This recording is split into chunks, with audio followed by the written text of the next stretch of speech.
Welcome to Let Me Fix This. Enjoy the video. In this video, I will compare Docker attach versus exec. We'll explore the fundamental differences between these two essential Docker commands.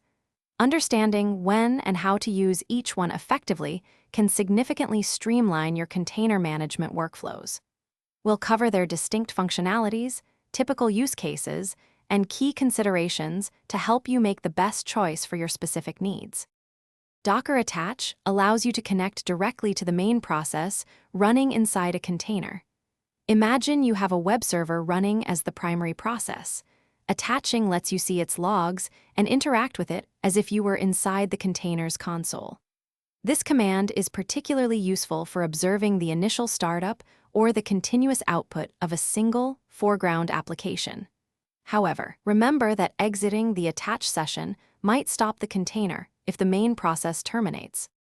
On the other hand, Docker exec provides a more flexible approach by allowing you to execute new commands inside a running container.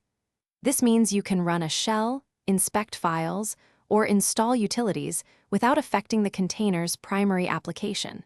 For instance, you could use Docker execit mycontainer bash to open an interactive shell.